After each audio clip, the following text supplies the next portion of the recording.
Thank you, thank you. Good morning, everybody. So that's not the most exciting title of something that I've ever presented. That's what you understand, huh?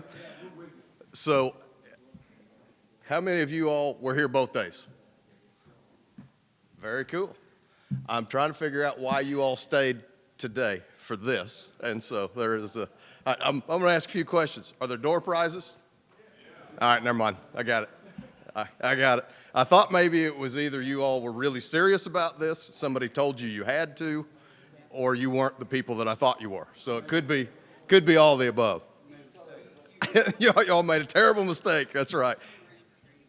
You all need the hours. All right, door prizes and you needed the hours. I get it. So, but I'm gonna try to get a feeling for what everybody does for your cities, because the reality is I suspect we have a lot of different sizes of cities. We got a lot of different specialties in the room. All of us dealing with wastewater in one way, shape, or form. So, tell you what, raise your hand if you are in a city larger than 20,000. That's what I thought. Okay, we do have a few of you. Okay, so we do have a few larger cities. All right, raise your hand if you're in a city between 10,000 and 20,000. Okay, we're getting there. 5,000 to 10,000. Okay, under 5,000. There we go. Okay, it's a pretty good mix. I thought, kind of looking at the list of attendees, I thought we had a lot of smaller cities and towns here, which is good. I'm glad you all are here. Hopefully you're here because you wanted to get something out of it, and not just because you had to have hours or door prizes. But if you are, I understand, I've done those as well. Let's talk about what you do now. Any city managers or town administrators? Oh man, I thought maybe we weren't going to have any of you all in here. For the rest of you all, just say no. Don't ever let them talk you into it. It's a terrible idea. You all are doing the right thing. How about managers, system managers, department directors? All right, cool. Operators and maintenance workers. Some of you all apparently don't know what you do, because who didn't raise their hand? Tell me what you do. Somebody, come on. Somebody who didn't raise their hand. Okay, so you're a manager. All right, so we know what you do now. All right, I'm able to place a checkbox next to you. So here's the reality. We've got a lot of different things. We have a lot of different people, a lot of different needs. I'm going to try to hit this in a manner that will make sense to everybody. I'm going to walk away from this mic at some point. If you all can't hear me wave, I'll come back. I can't stand still when I present. It's just not my thing. But I'm glad you all are here. I really am. I'm going to try, as I said, to make this, to do this at a level that makes sense for all of us. But the reality is, no matter what you do, whether you are the guy with a shovel, or you are the guy in charge of the money, or you're the guy in charge of the city or the town, it doesn't really matter. Ultimately, all of us have to rely on money to get this done. So we're all in charge of the systems in one way, shape, or form. But the universal measuring stick for how we get this done, how we take care of the system, how we take care of our citizens, because we're all, whether you all realize it or not, you're all in public service. You agreed to be a public servant the day that you signed up to work for a sewer district, a water district, a city, a town. It doesn't matter whether you're a police officer or you work for wastewater or sanitation. You agreed to be a public servant. So all of us in our public service rely on money to get it done. So the question is what's the best way to finance your projects? And I'm going to tell you right now, I don't have the answer for you. I'm here to give you some ideas on how you can do it, because every one of your cities are unique. You heard it. We've got everything from small towns all the way up to cities over 20,000.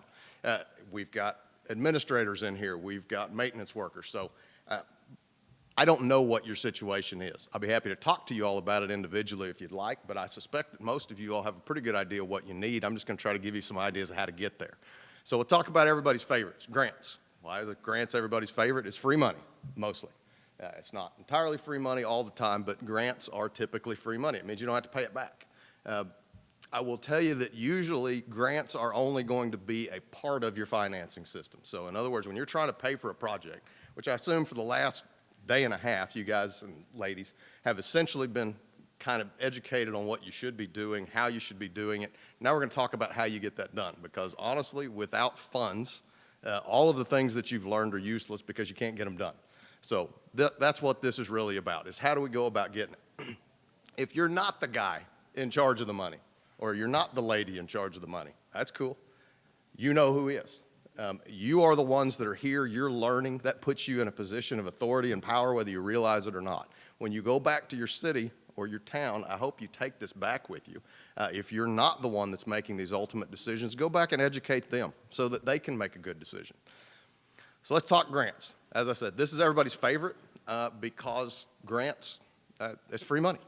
So CDBG, how many of you all have ever heard of CDBG? That's what I figured. This is one of the biggest grants. It's one of the most common. This is a community development block grant. Most of us get our money through Oklahoma Department of Commerce. Do I have any entitlement units of government in this room? If you are, you know it. If you aren't, you probably have no idea what I'm talking about. So we don't have any entitlement units. An entitlement unit, there's only about 10 of them in the state of Oklahoma, and there are larger cities generally. And they receive their community development block grant money straight from the feds. The rest of us get it through the state. So no entitlement units, I'm in the same boat. So at least now I know I'm talking to the same group on that. But this money comes from HUD, it goes to the Oklahoma Department of Commerce. The Oklahoma Department of Commerce will pass that through to us. So that's one of them we'll talk about. Oklahoma Water Resources Board, anybody familiar with them? If you're not, get familiar with them. This is probably the #1 source of funding for water and wastewater improvements in the state of Oklahoma, comes from Oklahoma Water Resources Board. They're great to work with. They are a government agency, but I have found them to be somewhat different than most government agencies. So they have a couple of grants that are important to us. One is called REAP. That's the one that most of you are probably familiar with. If you're under, I believe it's 7,500 in population, you're eligible for REAP. This is a great grant, and we'll talk a little bit about it. They also have emergency grants. Most of you have probably never done those, I hope, because, I mean, honestly, it means you had an emergency. It's not just something you were planning for, it's something that happened to you. So ARPA, y'all familiar with this? This is ARPA. They're talking about it all the time. This is pretty important. There's a lot of money out there from the feds right now, and this is a huge part of it. So we'll talk about that too. And then I'm going to find out from you all what else you all have done to come up with funding after that. So I asked if you all had heard of Community Development Block Grant. How many of you all knew that all of this was part of a Community Development Block Grant? I did not. So until I started researching it, I had no idea. I got a little pointer here. I don't know whether you'll be able to see it on that screen now. So the reality is that this is the Community Development Block Grant at HUD. So this is the money they hand out. We're going to focus on CDBG state because that's the money they pass through the state, and that's the money that then comes to us. So what does the state do with CDBG? Well, here's all the things that they do. That last one is a little bit different. Some of you may have applied for that, but it's not relevant to what we're talking about.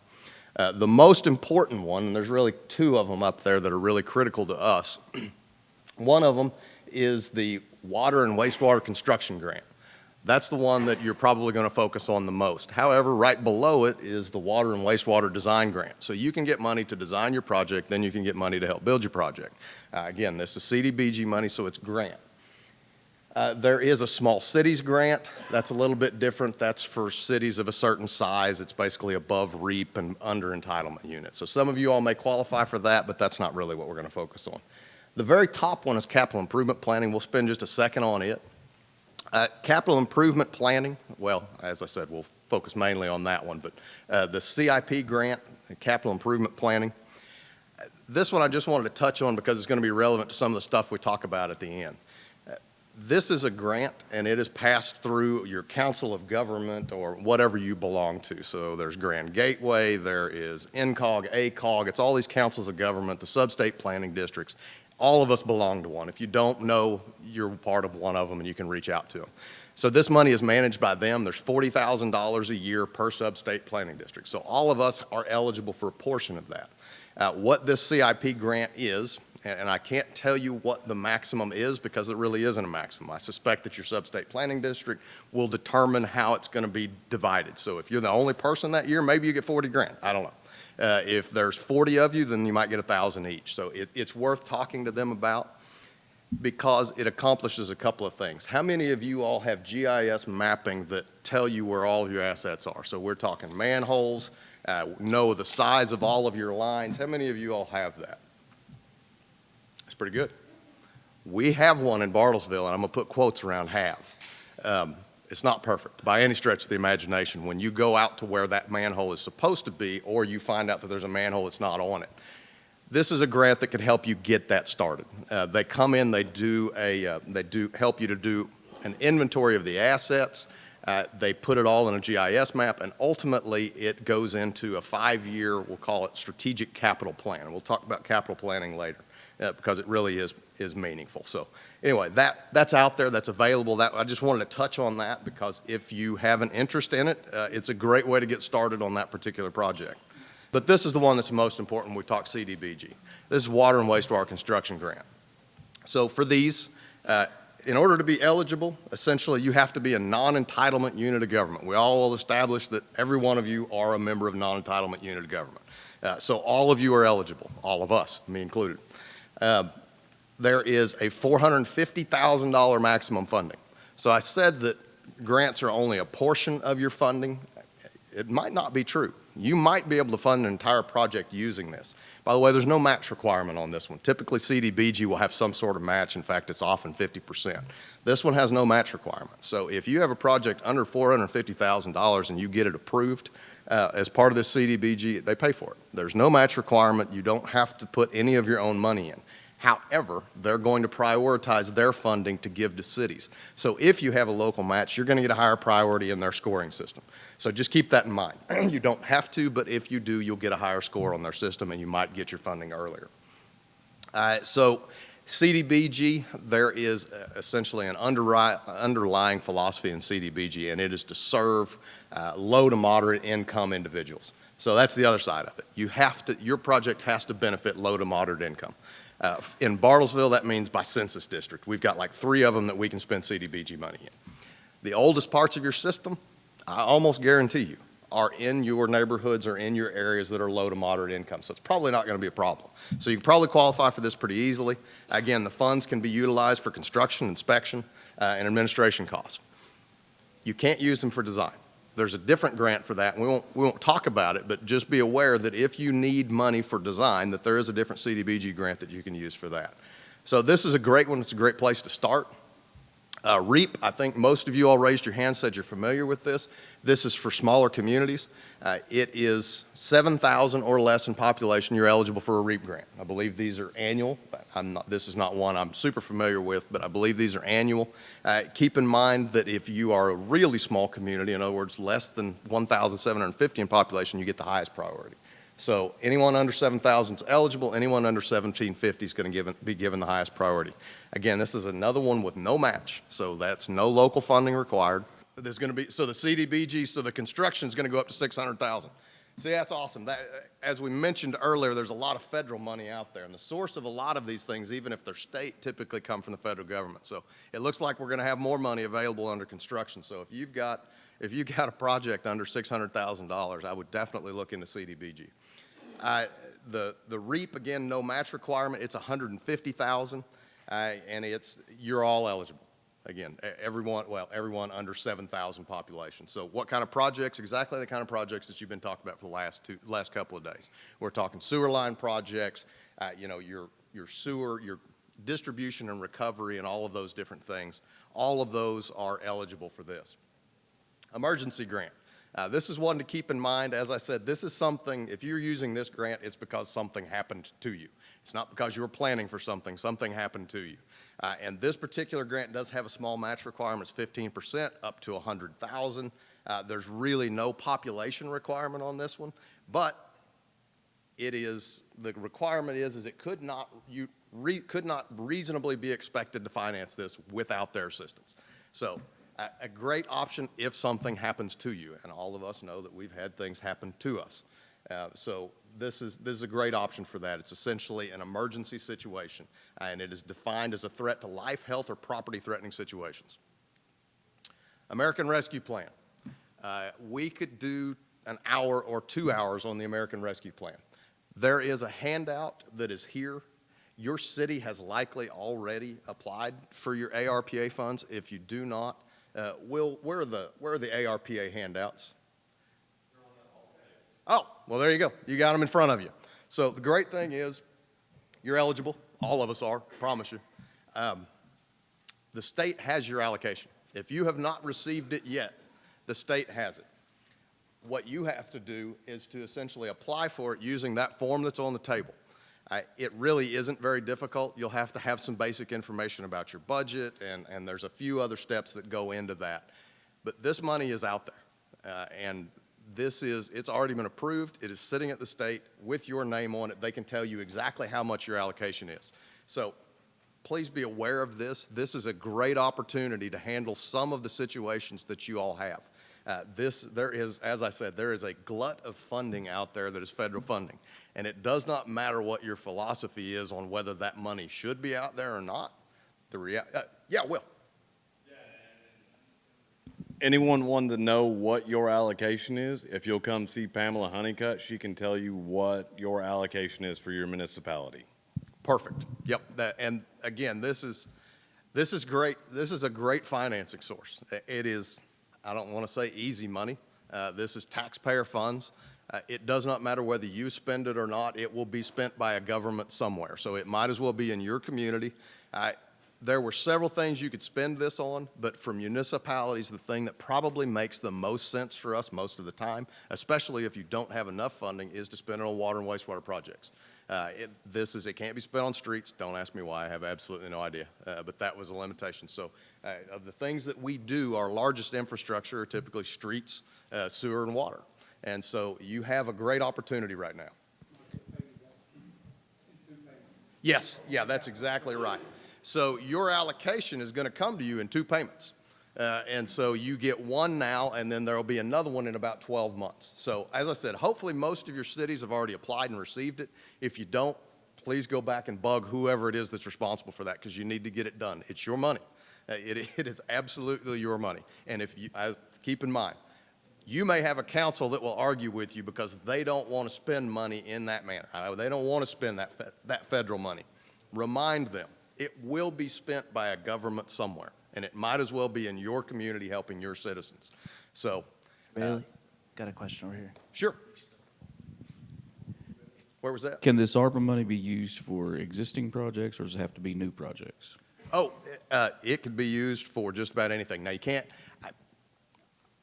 I'm not an expert on this, but you can't pay yourself back for projects you've already done.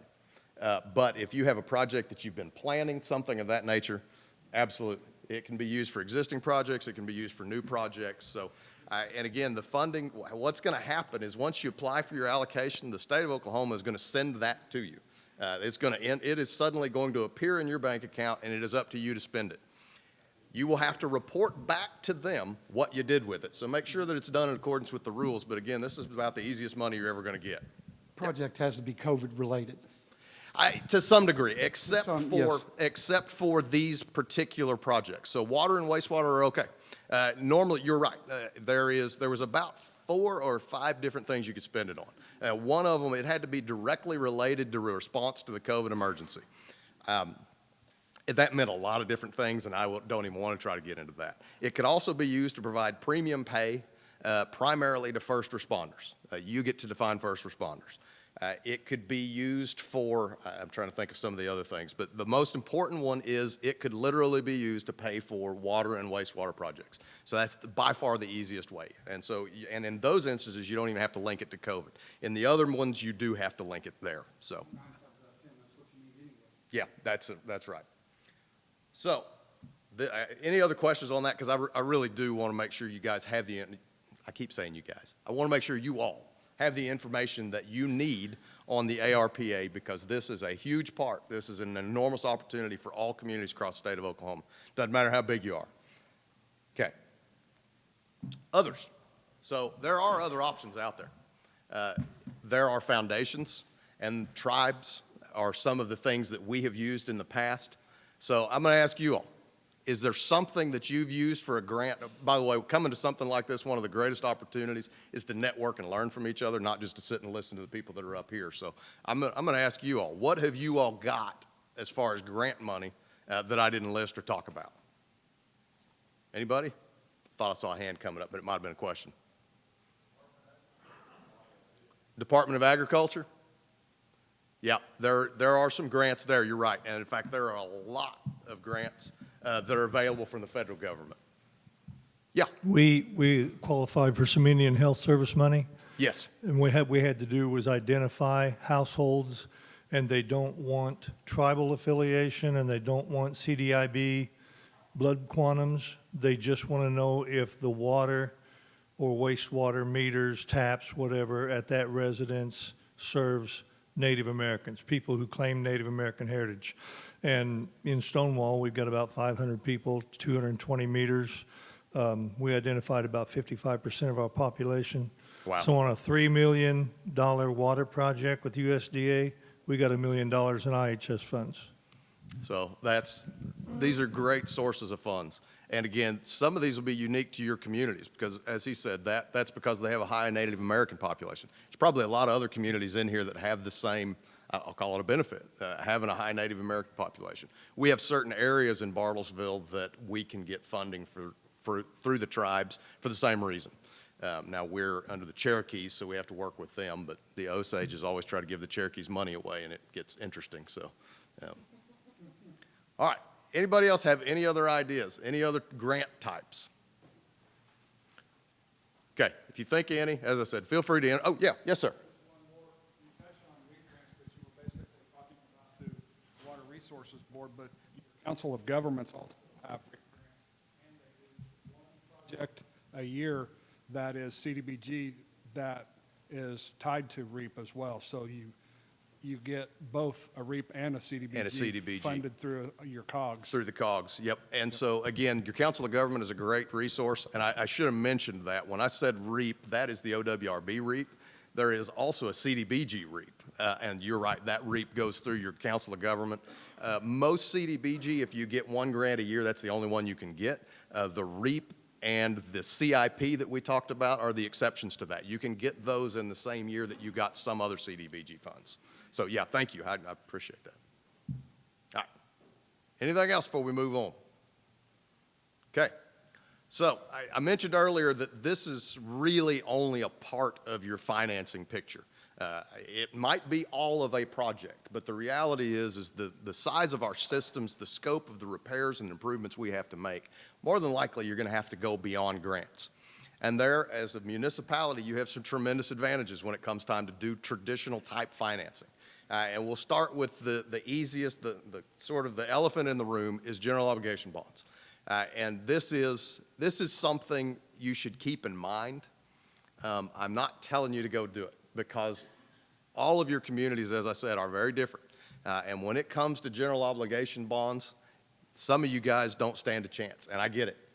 I get it. There's just certain communities that they will never vote to approve a GO bond, and that's the catch to a general obligation bond, is it requires voter approval. So this is something that schools can issue. This is something that cities can issue, but it does require voter approval. Now, good news is, for a city, most of our projects only require 50% plus one, so we're only talking a majority. The schools have to do 60% on almost all of their GO bonds. Huge difference, trust me, between that majority and that 60%. That 10% makes an enormous difference. So if you're considering pursuing a general obligation bond, I would advise you to speak to a financial advisor. They'll help guide you through it. You don't have to do this alone.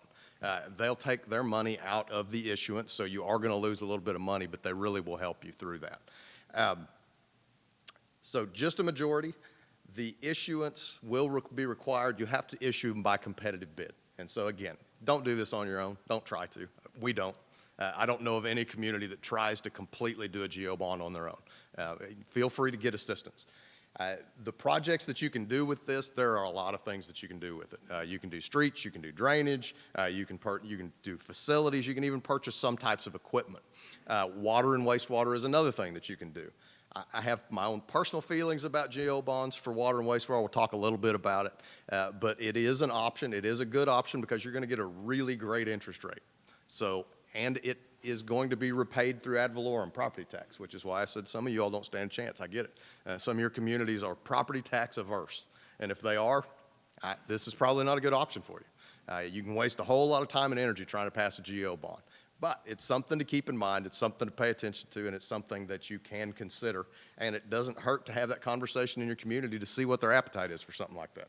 Oh, I got to keep an eye on this. I thought I only had about 15 minutes worth of material. I've been talking for 20 minutes, so I'm going to speed up a little bit. But anyway, so these are the things that they can do. It has to be repaid through property taxes. It's a term it's anywhere between 0 and 20 as far as repayment term. The rates will be determined by bids. And then unlike schools, there's no limit on how many GO bonds you can issue. So SGO bonds, bank loans. Everybody here probably has a community bank or something that's close to them. They can be a great resource if you need to finance something. Visit with them, see what kind of terms they can offer you.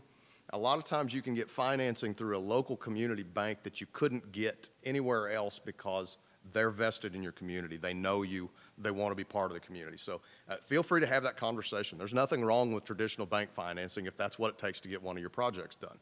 Keep in mind that they will expect some sort of security. So think about what that means. If you buy a car, the car is the security. If you buy a sewer line, the sewer line is not the security. Banks do not want your sewer line. They don't want your sewer plant. They probably don't even want your camera van. I mean, the reality is that they're not interested in those things. So it'll be secured against revenues. So that's important to keep in mind because that'll lead into what we're going to talk about here in just a second. OWRB, Clean Water State Revolving Fund. There's also a Drinking Water State Revolving Fund that you can use for water projects. But the Clean Water State Revolving Fund is probably the best source of financing if you're going to borrow money for a project. And they have great rates. They're easy to work with. And again, I would suggest you not try to travel down this road on your own. I would suggest working with somebody who's familiar with OWRB and talking to a financial advisor. I'm not here to advertise for any of them, but there really are some great ones out there that can help you. And they get paid at the end, so you're going to pay them, but they get paid at the end out of the financing. So these can be used for wastewater infrastructure projects. This can go up to a 30-year term. And so it really depends on the life of the asset. For us, we did a water treatment plant. We had the largest OWRB loan in the state at the time. We had a $43.5 million loan on a water treatment plant. We were able to do that over 30 years. If you got a pump station or a wastewater line, they're probably going to reduce that down to 20. But just keep in mind that it could be up to 30. Again, it'll have to be secured against the revenues of the system. You're going to have to provide 125% of debt coverage. That doesn't mean you have to pay them 125% of what's owed, but they want to know that you're collecting that much so that they have some security. So others, lease purchase. This is a great way to buy equipment sometimes. Depends on who you're working with. It's not a great way to finance projects like this because, as I said, how does a lease purchase work? The security is the asset. They're not interested in your water lines or your wastewater lines. You know, they don't want to come and try to repossess a manhole. It's just not feasible. We mentioned CDBG, and one of the things that was up there hidden in that corner was a Section 108 loan guarantee program. I'm not familiar with this at all. I just wanted you all to make you aware of it. If you're having a hard time getting your financing, if you're not able to get enough security to make it interesting for a bank or for somebody else, HUD actually has a loan guarantee program, and they will use your CDB funds to guarantee that loan so that you can get it at a lower interest rate and so that you can secure the financing. All right. Does anybody else have any financing, an interesting or unique way to borrow funds? These are about all I could come up with. These are the ones that we've used. They're the more traditional things. But anybody else have any other ideas or something that they've used? I've got something back here. Susie's pointing. I don't know who she's pointing at. She's just waving around. Well, Yes, sir. I've been hearing a lot about the public and private partnerships. So is that something that's new, or like you got an industry that's invested billions in your community?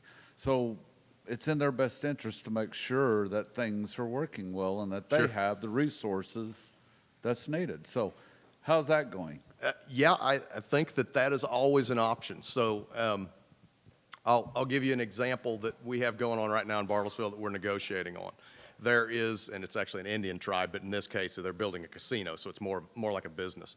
They're building a casino on the edge of town. They don't want to treat their own wastewater. They're not in city limits. We're under no obligation to serve them. However, they want to be part of our system.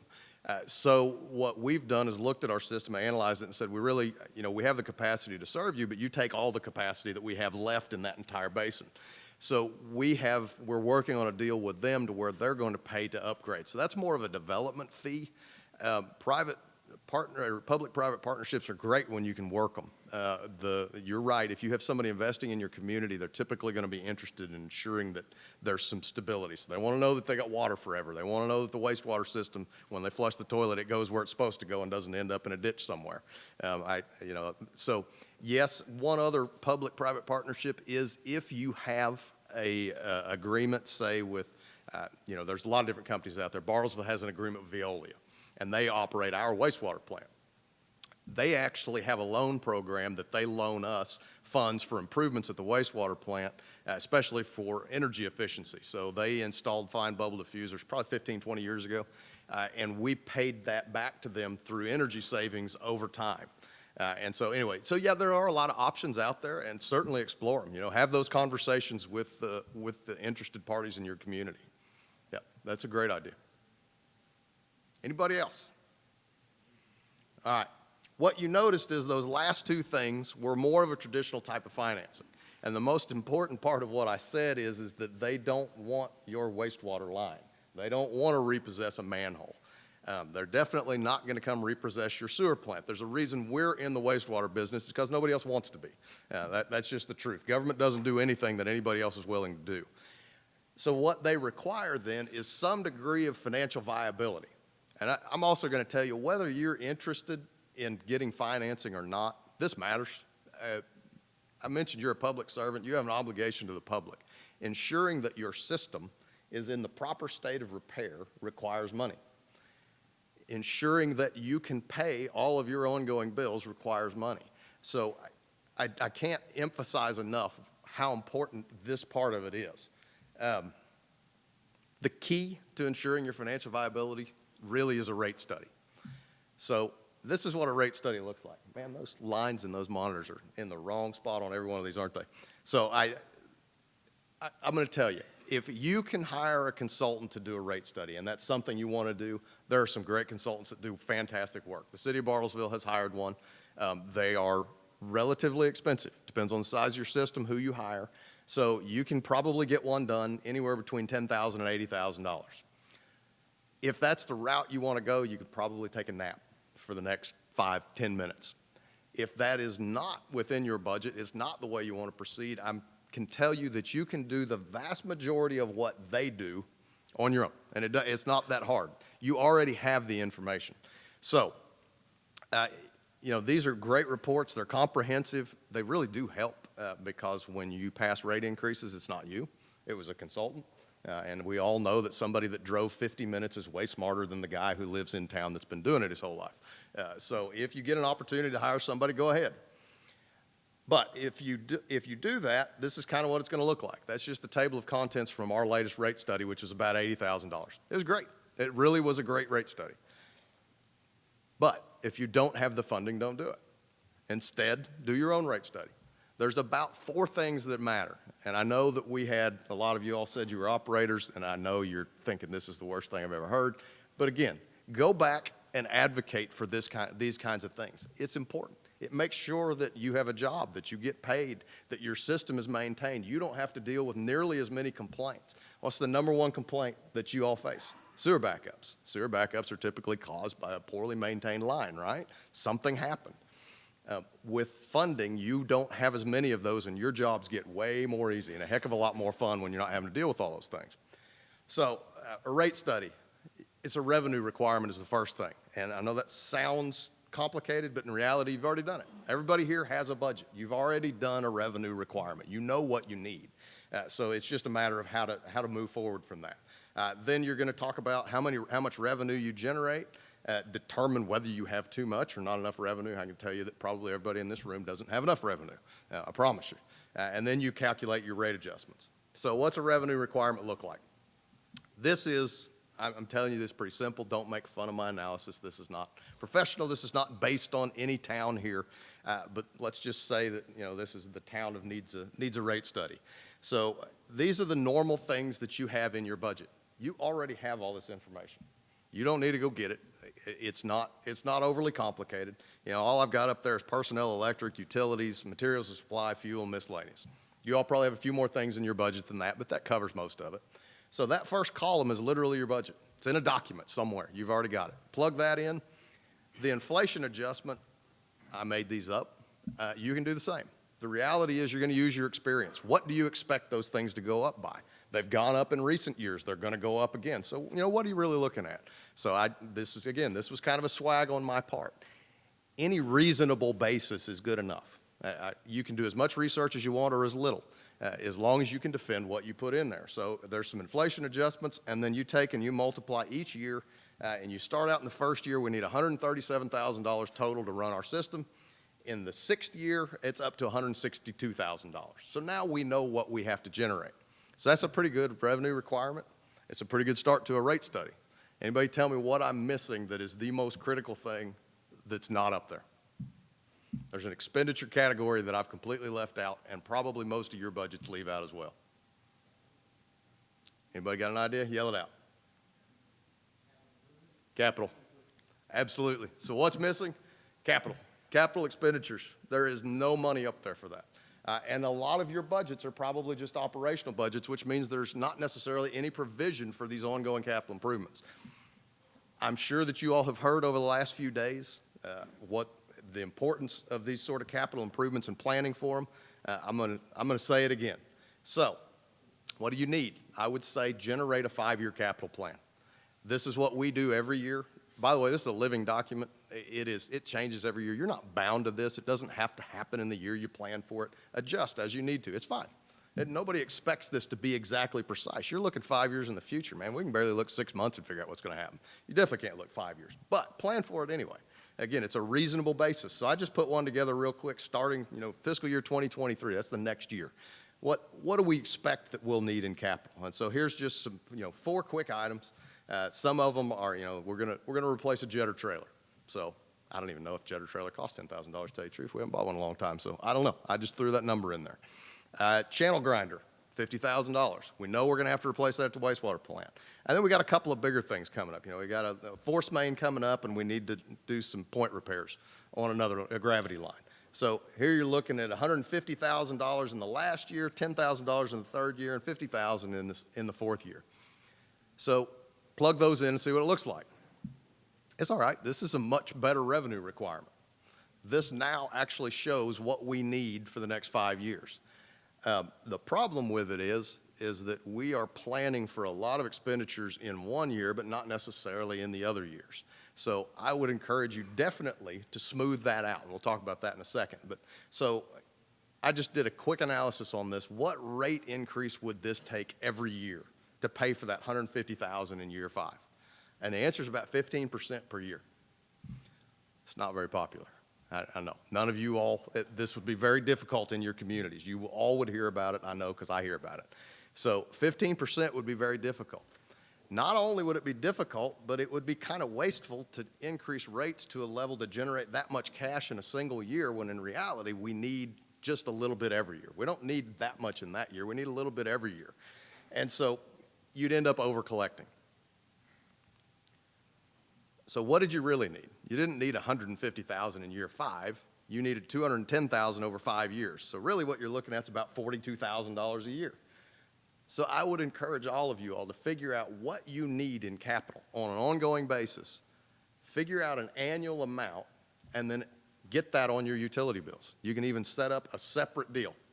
Woo, time's going fast. All right, we're gonna have to speed up a little bit. All right, so this is important though. I really do encourage everyone to do this.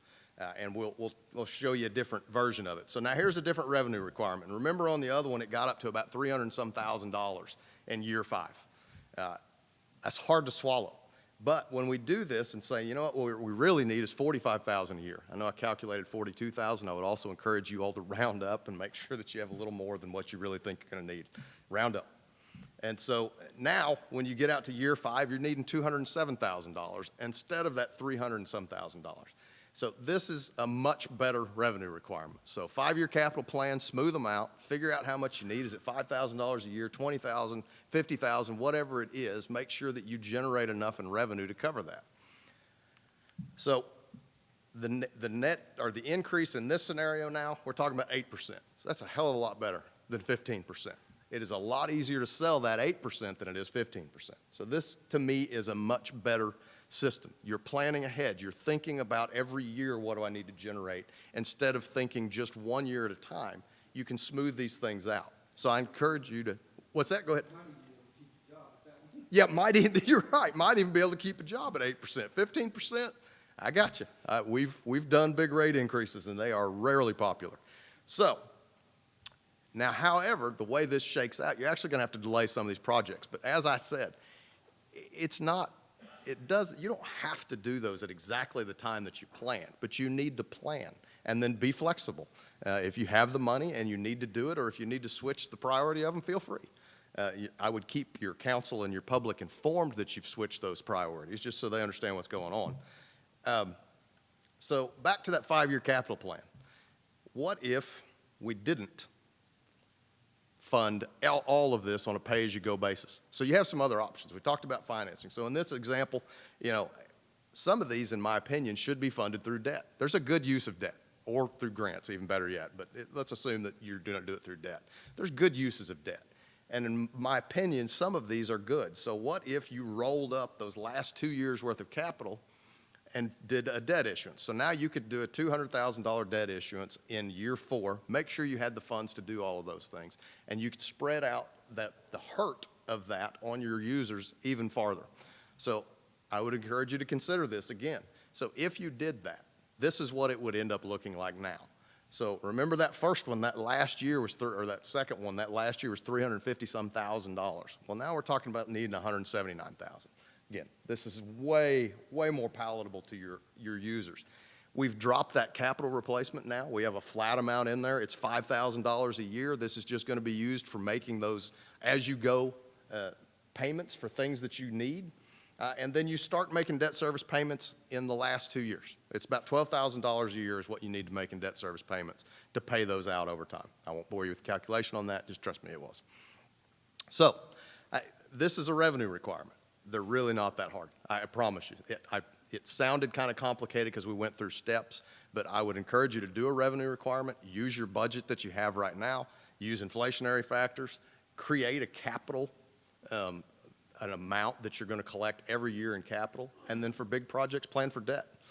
Those are all ways to manage this. So in this scenario, what's the annual rate increase? So we went from 15% to 8%. Well, now we're at about 6% under this scenario. This is a lot more manageable. So there are a lot of different ways to skin the cat. You all, because your communities are all unique, I would suggest that you choose the one that works best for you all. So, and again, these projects can actually be started in this scenario earlier than what you had planned because of that. So what's your rate increase calculation look like? So we're going to take just that last one, and you can see, I hope you can see, on the top, there's your current revenue. So you're generating $137,000 a year. That's enough to pay for that in the current year, but then each year thereafter, it slowly falls farther and farther behind. So you have to have rate increases to make this work. And in fact, you can see that by year 5, you're $42,000 behind every year, which means you're a total now of $123,000 behind for those 5 years. So start making small incremental rate increases. So what do we need to do? Well, in this instance, we talked about a 6% rate increase. Well, a 6% rate increase keeps you in positive cash flow pretty much throughout this process. So again, we went from looking at 15% to need to do that stuff with a little bit better planning. You can get it all the way down into these levels. All right, best practice suggestions, then I'm going to let you all ask whatever you have to ask. I would strongly suggest that you adopt a 5-year capital plan. They're not that complicated. They really aren't. You all know what needs to be done. The expertise to know what needs to be done is in this room right now. Make sure somebody's listening to you and make sure that they're planning appropriately for this. You review and adjust this annually and make sure you identify how you're going to pay for it. It could be grants, could be all of this other stuff. Create a separate capital charge on your utility bill. In Bartlesville, we did this 1 year, and it was when we were dealing with a consent decree from ODEQ, and so we literally put on the utility bill, I believe it was something referencing ODEQ. So everybody knew that when they paid that, it wasn't our idea, it was something we had to do. So blame it on somebody else. That's cool. I mean, we all know why we have to do the things that we do. But there's lots of ways to do that. But make sure you reserve those funds for capital and use them in that manner, because you will be expected to explain what you've done with it at some point in time. Multi-year rate increase plans. I showed you a 5-year rate requirement or revenue requirement, and then showed you what the rate increase would look like. I would encourage you to adopt that in a 5-year increment, because who wants to fight every year for a rate increase? I'd rather just do it one time and get it out of the way for 5 years. So this is one of the greatest things we've ever done, is to adopt 5-year rate increases that show what rates are going to be every year. Just got to fight it one time. Make sure your utilities are paying the full cost of their operations. You should not be using sales tax and things of that nature. It's not necessary. Your utilities can fund themselves. It is one of the few things that we do as a city that can fully pay for itself. Water, sanitation, and wastewater are about the only 3 things that can pay for themselves. So make sure your users, your rate payers, are paying for the service that you're giving them. And that includes even some overhead. So if you want to charge out part of your finance director and your city manager's salary to those, that's perfectly okay. You absolutely should be doing that. They spend time on that. You should be charging part of that out. So, looks like I got one more. Oh, yeah, your rate, when you do that rate study, and you saw it, it's not super complicated. That was just one sheet. Make it available to the public. Let them see it. If they want to know why the rate increases are happening, print it in the paper, put it on your website, print out flyers and hand them out. It doesn't matter. Make sure they see it. They need to understand what it is that they're paying for and why. It's not going to change everybody's mind. Everyone in this room knows, and you can think of somebody that is not going to care how well you explain it. They're still going to think it sucks that they're having to pay more for the same thing. They think they're getting the same thing. Why do they have to pay more? No, it's because it costs more. That's the way this works. All right. That's all I had. I think we're just about out of time. I will take questions until they run me off the stage, or until you all are done. Looks like maybe you all being done will happen before they run me off stage. Nope. Yes, sir. You can also get Great.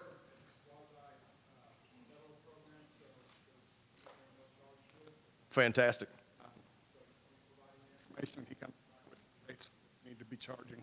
And I'm not familiar with that one. If you all are familiar, you might ask him about it, because, man, that's a great resource. It was a free rate study that's done. Who was it? Arthur Pittman?